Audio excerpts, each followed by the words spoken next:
Ladies and gentlemen, welcome to another episode of Experiences Living Abroad. I am here with the beautiful Brittany. Hi, Brittany. Hi, Cinnamon. And you'll know Brittany by the traveling MS. Did I say it right? Yes, Okay, perfect. perfect. And we're going to get into that because I just think your story is amazing. But Thank Brittany, you. first tell us, where are you from? I'm from the Bahamas, the island of Abaco in the beautiful Bahamas. And where are you currently? I am in Glasgow, Scotland. So it's been a few days of overcast, but it's actually really sunny today, so it's quite lovely. So you went from the Bahamas Mhm. to Scotland. How on earth did we get there? The funny thing is, whenever I meet someone, well, not lately because of all the restrictions, but beforehand, when I would meet someone in the pub, they'd say, "What are you doing here?" When I tell them I'm from the Bahamas. But if you're from a small town, or in my case, a small island, you want to know what else is out there. Bahamians were very safe in many ways. Well, besides from hurricanes, which is a whole other story, Hmm. but we were where we are, we're very focused on what happens for us, what's going on. And there's not always an incredible interest about what everyone else is doing. And that's what I had. I just wanted to know, not from a tourist or so, I want to be outside. I want to do something different. And I think I had that just burning on the inside for a little while. And yeah. But that's still a big difference from Bahamas to Right. Scotland. Like, how did you even choose Scotland? It came after a few years. I spoke to my parents and I told them that at first I told them I don't want to study abroad. I want to stay home, and I thought that's what I and then figure out how to travel. But my mom was like, okay, fine, you'll stay with your mummy and your daddy right here on the island, and it really started to sink in. I was like, oh no, no, no, maybe I want to go to university. I want to go. So I did. I studied for 4 years, and I met a friend who told me about a volunteering opportunity, and that's what got me moving around. And I went to California first and then to Ireland. And then I just realized that I've made this incredible network of friends and working with this amazing organization. And that's how I just kept going. And that's how I ended up in Scotland.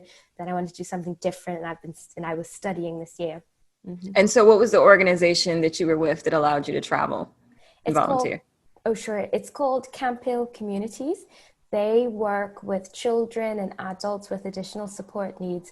Then there are other offshoots around the world that may work with people with issues with addiction or anything like that. But mostly the Camp Hills that I worked with were children and adults with additional support needs.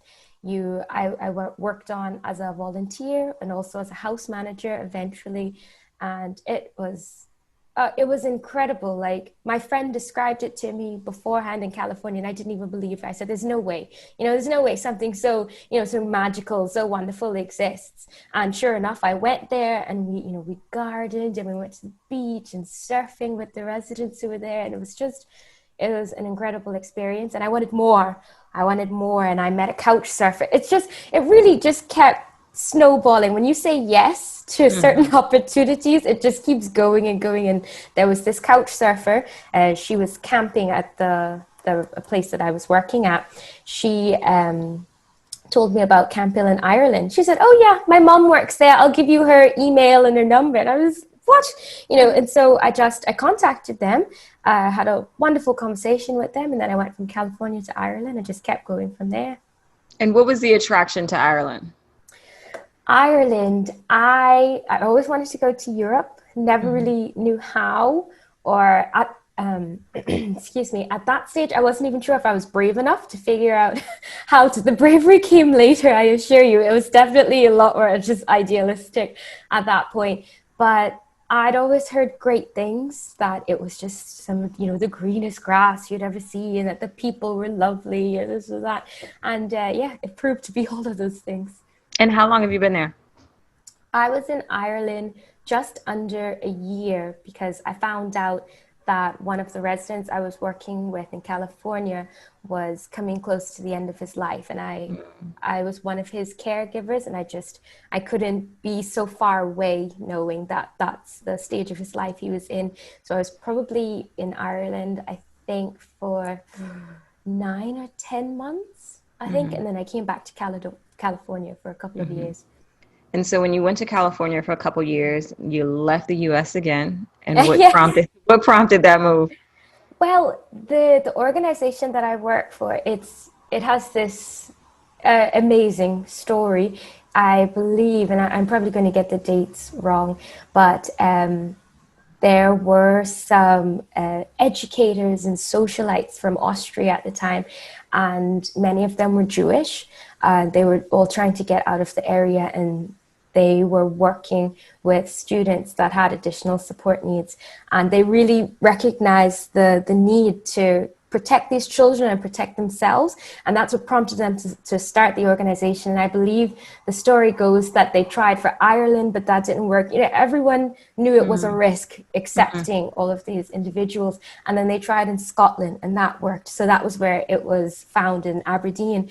mhm, And I said, you know what, if I'm going to be with this organization for a while, I want to go to where it all started. And that's mhm. what moved me from California to Scotland. Because you hear these stories just every year, you know, about the children of this and after the Second World War and all that. I said, I want to go there. And yeah, just to be where this organization I was working for all started was quite special. That's awesome. So you have a really interesting story. And I think it's such a great story to share because so many people feel like they can't move abroad because they're Right. worried about whatever conditions they may have, or they're worried Right. about, well, how will the health insurance be? How will the doctors be in other countries? And so tell us a little bit more about medically. I read your website. You said you were diagnosed with MS. So talk to us about that and Yeah. what that is for viewers who have no knowledge of it. Yeah, to be honest, I never really thought about my medical care or Mm, what insurance would be like for me as I was traveling abroad because I didn't know that I had multiple sclerosis yet. So when I went to California, I was covered by the organization's insurance. That was fine. And then I went to Ireland and I purchased a traveler's insurance. It was probably like $150 or something like that for the whole year. I didn't mhm, have to use it, so I wouldn't be able to tell you about the process and what it would mean for claims and right. all that. But I didn't have to use it at all. But I did have to show proof of it to get my volunteer visa to Mhm, be there. So I showed proof of that, had all my documents there. Then I went back to California, was diagnosed with MS, and I said, "Great, you know, I've just been getting medical insurance just because it was a requirement. But now I'm looking at blood work every 3 months, an MRI once a year, medication, and all of this just came swirling. And my mom said, is it time for you is it time for you to come back home? Should I mhm, come and get you? And that's sort of where the website picks up just that moment of do I have to go back home? Am mhm, I going to be looking at being in a wheelchair by the end of the year? I don't know the how quickly the MS is going to progress, and that's all of these fears and everything just mhm, came. And by talking to my circle of friends, the individuals at the organization I worked with, I formed or they formed an incredible support team mhm, around me, and that really calmed a lot of my fears. Just saying, Brittany, you don't have to work today. Just take your time, take it. And I was like, but I need to work. I need to mhm, do this. But mhm, they really reassured me. And then when I went to the UK the following year, here they have the NHS Nationalised Health Service. I hope I said that right. Or is it the National Health Service? National Health Service. So you pay a fee at the beginning of the year because here it comes out of everyone's taxes. So you pay your fee at the beginning of the year, and then I'm covered. I go to my blood works, I go to MRI, I see my neurologist once a year, and all of that's covered. And I've been in the UK since the end of 2016. So that's what I've been doing. mhm. And does Brexit affect you at all with that? I was afraid it would, Okay. but I spent 2 years volunteering here and then 1 year as a student, and I have well, you know what? I take that back. The difference. My interview was very thorough in the Bahamas. Um, And I was a bit surprised about it because I wasn't sure, what was going, like you said, with Brexit happening and everything like that. But my interview at home was very, very thorough. There were, 2 women there, 2 laptops, it was all very intense. And I'm not sure if that had anything to do with it or, but I was fine. And I don't know if it's because I was volunteering, but I hadn't encountered any issues with that. But, who knows? Who knows Right. what Things anything can these change. days? Yes. So can you talk about kind of navigating even through the medical health system when you're new to a country, you're not quite sure. I know how difficult it is just finding a doctor in the States and just finding someone you're comfortable Yeah. with, you want to continue to work with and find, just health advocacy in general. So how did you navigate through that? Like I said, it was my support team beginning in California, just taking their recommendations to begin with. And I haven't had all of the best doctors. I must say some of them. My ophthalmologist was probably one of the most difficult persons, just very, very cut and dry with me. At one point he said, well, I can keep running these tests or I can just tell you what you have. And I'm thinking to myself, tell me what I have, And so, he just went off like, oh, it looks like optic neuritis to me. I can do this, this, this, this, this, or this. What do you want to do? And I'm, just trying to be strong, but not quite knowing what optic neuritis is or hearing multiple sclerosis for the first time anywhere near my situation. So, he wasn't amazing. But I'm happy to say that I've had better doctors from there. And moving around, I've had to change doctors. So it's really having faith in the previous medical team, to be honest, and who they suggest for me to go to next. So because you did do a lot of moving around Yes. after your initial diagnosis. So is it that you talked to the doctor that you're currently with and asked them to recommend someone in the other Yes. country?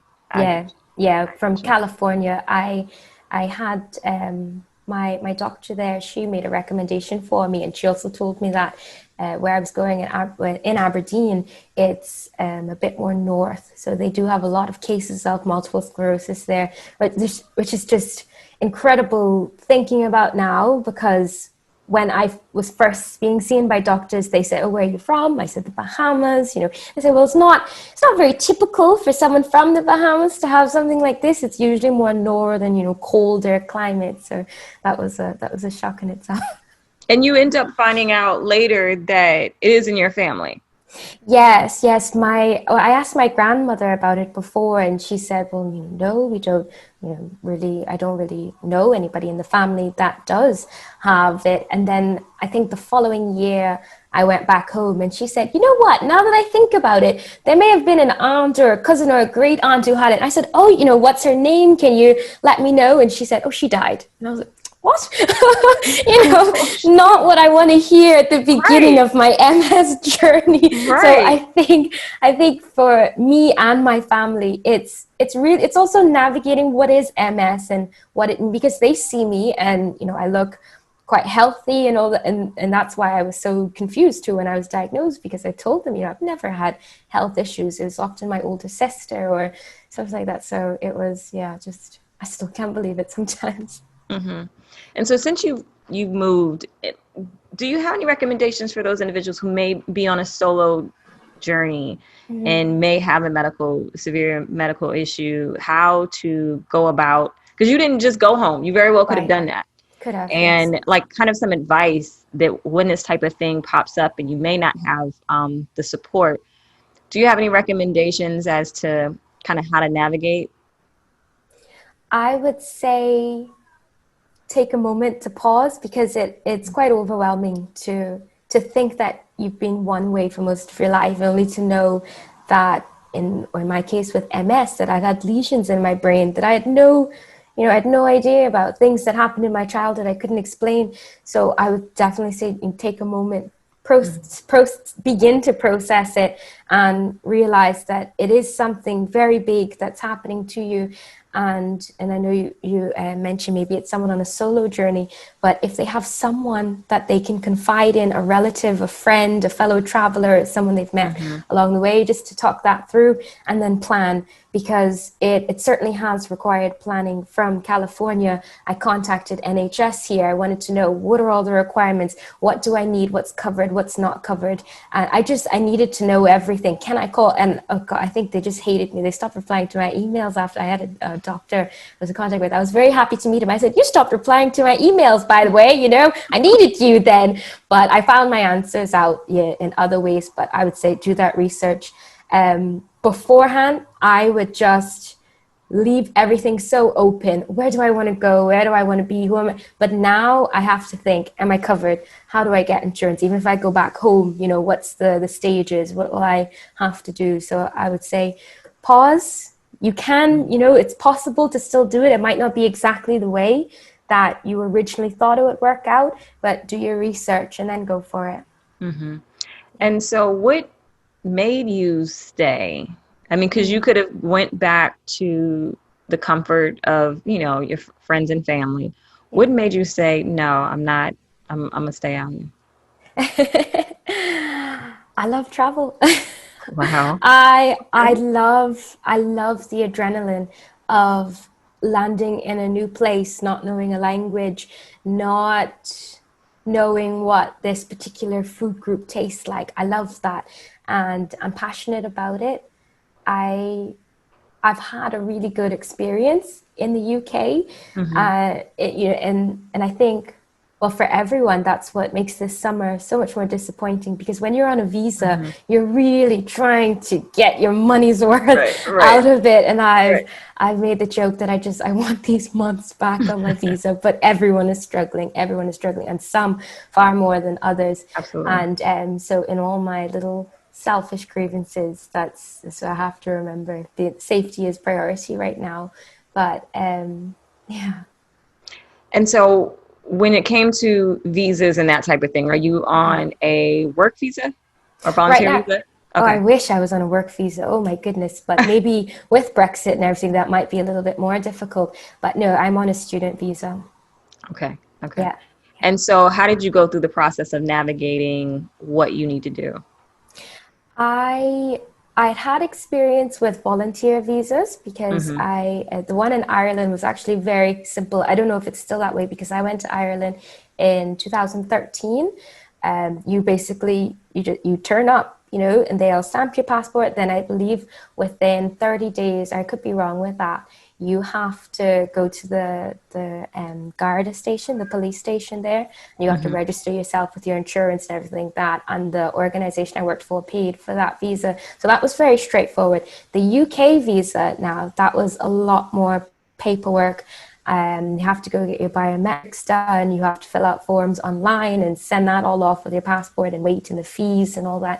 So I did that volunteer visa for 2 years. So by the second year, I understood it a bit more. Then the student visa came around, and a lot of it was quite similar. Mm-hmm. Getting the biometrics done. Or did I get biometrics done? Now I'm starting to forget what I did for the student visa. But it's mostly done online now. Mm-hmm. But I did have to still go in for an interview. But I didn't find it to be as thorough as the volunteer visa, because they really want to know your intentions, if you know Mm-hmm. where you're going, if you know where you're staying. Mm-hmm. And I should have mentioned earlier, I was able to move around so freely from country to country, because once you arrive there, the organization looks after you. So they provide housing and food. Mm-hmm. So you don't have to worry about those sort of things. But obviously, as a student, you'd have to manage those. And I have to also mention that I do have a partner here. So that's made it a lot more easier, the transition moving around. Okay, so you Yeah. got a little boy, you got a I little got, boyfriend? I got somebody. And so did you meet them on the journey? I met him. He was contracted by the organization. He was doing something else. So he wasn't working with people with additional support needs. And I met him through there because we share the same forests, basically. But I mean, yeah. So that's where I met him. Awesome. I should say it's a therapeutic environment, right? So the forest, it sounds a bit strange, but we go on walks there. There's gardens, there's farms, and we work together to manage all of this. So Mhm. yeah, so I met him there. That's beautiful. And where is he from? He is from Scotland. Yeah. Okay. Okay. Well, He's that from helps. Scotland. Yes, that certainly helps. So he's from Scotland. So So does um, Scotland have I'm learning about the sweetheart visas that are across so many different countries. Does Scotland have yes, do they have a sweetheart visa? they do. It's funny you mention that. How much time do you have? Because this is a process we're going through right now. There's Mm-hmm. the partnership visa, right? You would have to prove that you have been in a relationship for more than 2 years, but living under the same house, which we haven't been. We volunteered. He lived someplace else. We traveled. I took him to the Bahamas, and all of that. So we cannot prove that we were living together for more than 2 years. Mm-hmm. And I believe the partner or the British partner has to be making like £18,500. See, I wish he was here because he knows all the numbers Mm-hmm. we were just talking about the other day. Mm-hmm. But for anyone who's looking into this, you can find it all on the Home Office website, Mm-hmm. gov.uk. But I believe it's like 18,500. So if you can meet those requirements, then you still have to pay like £3,000 or something like that for maybe immigration lawyer fees, and then the actual visa. I know this one is 1,052 and 20 pence, or 50 pence, 20 pence, and then you have to pay for the IHS, International Health Surcharge for the NHS here, Mm-hmm. £1,000 in advance. So it can be quite expensive. Yeah, sounds And we pricey for the don't visa. qualify for that one, unfortunately. So we Okay. have to do the fiance visa, which means that I need to go back to the Bahamas Has once he my visa proposed yet? expires. He has not proposed. He has not proposed, but this is the UK's way of saying. I feel like it's I could be wrong. Maybe someone will say it's all about money, but it could be their way of saying, okay, think about what you want to do. Are you serious enough to do this? And Mm-hmm. I can come back for about 6 months. And in that 6 months, they expect you to get married and then file your That's marriage pressure. certificates. I know. But there are all these shows now. I don't know what they call them. 50-day fiance, something, Oh, back in I 90 think it's day like 90 Day 90 Fiance. Day Yeah. Fiance. Yeah, yeah, Thank yeah. you. So Yeah. yeah, so there are all these shows now about this sort of thing, and they have this time to Mm-hmm. decide, are we doing this? Are we going to make it work? Now our relationship is that we've been together for 4 years, so it's not as dramatic as what you see on that. It's basically, are we doing this? Are we doing, you sure about this? It's a little Mm-hmm. bit more, yeah, serious. But Awesome. yeah, so that's what we're going to look into, that fiance visa, and then you file for the spouse visa, and then you wait. You don't know. You can get denied or rejected at any point. So it's a little bit, antsy, but Yeah, no, that yeah. visa process. I remember I've been Nancy, and then when I got it, I'm like, yes, it's like Yes, a load off such a your shoulders. relief. Such a relief. So, how do you think moving abroad has changed your perspective on life? Mm, I I have realized that in many ways, our basic needs with others are very similar. Wherever I've gone to, I've met someone who's like, I want to travel, I want to do that, or, I want to have a job that supports my family, or a job with meaning. So some of these really basic similarities. Then, of course, when you put the cultural layer onto it, we're so different.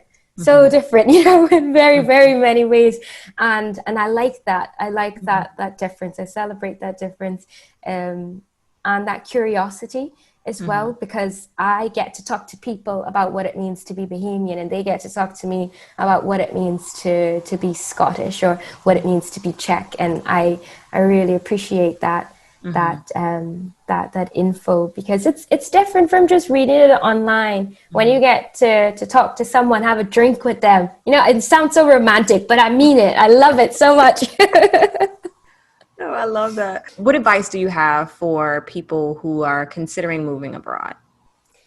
I would say think about what it is that you want to accomplish. You know, are you trying to study, or are you going for a job, or are you wanting to volunteer? And volunteering is what I did. I found it was a great experience. The volunteer visas are for 1 year. I found it was a great experience to work with like-minded people, to Hmm. travel around the area whilst you're in this very protected environment. So I think it depends on your age as well. So if you're a bit younger and you just, you want to see the world, you want to explore, consider volunteering and studying. And I wouldn't exclude older persons from that as well, because they can also volunteer. Where I worked, we had a number of volunteers from different age categories. So I would, definitely consider what it is that you want. Where do you want to go? What do you want from that place? And if you have medical concerns, as I do, what would that look like for you? And I think the biggest one I've been realizing is, if a visa says you need a certain amount of savings, do that. And if you can, double it, because you Hmm. don't know when something like COVID, for example, is going to Hmm. happen. It's unexpected. And I'm here, and I've been very fortunate that my family and my partner have been supporting me. But yeah, make sure you meet that financial requirement, and Hmm. just keep earning as much as you can. Make sure you have Hmm. enough money. You don't know what's going to happen, and you don't want to find yourself in a precarious position. Absolutely. And you give a really good point because I guess, for those individuals who want to move abroad but don't know where they want to go or don't know what Yeah. they want to do or worried about working, and if you just consider volunteering, Yeah. most of the volunteering agencies will take care of your food and your Yes. housing. And those Yes. are your basic, necessities. And that way you can Yeah. do it for a year, see how you feel, get the experience, and go back to work if that's what you want to Exactly. do. So Yeah. that brings up a really good point. I think you're the first volunteer we've had here on Experiences Oh, Living Abroad. nice. Yeah, but just like you said, it's almost like commit, but it's not really. Well, it's like a soft committing to living abroad like that, because it's going to end. And I think we're taught so much. You're supposed to follow this. Of course, it's changing. You're supposed to follow this path. You go to school, you go to university, you get the job. You work in the job, you get the promotion, and it Right. just keeps going from there. But I mean, I don't think there's anything wrong with taking a year off. And if that, turns out to be what it means for me, 6 years off of volunteering, then by all means do it, because you meet people from different backgrounds, from different countries. And now I have individuals I can visit in Japan. I have individuals I can visit in Brazil, in Colombia. And I love that network. Just looking at a map and knowing I can move around quite freely with good people, Hmm. that I worked alongside of, people that I trust. Hmm. Hmm. I love that. And you're like glowing. You look so happy. I Oh, love it. thank you. It's the Glaswegian sun today. I'm just kidding. Today, I can still send one of them an email, maybe in Canada, and say, hi, I'm going to be there for da, da, da, da. Can I camp nearby, or can I stay in your guest bedroom, or something like that? And they're very open to that. So you still have that network, Hmm. and people love to hear about other Camp Hill experiences. So that's quite brilliant too. I love it. Brittany, thank you so much for joining us. My Experiences pleasure. living abroad. My pleasure, Cinnamon. Thank you. Till next time, guys.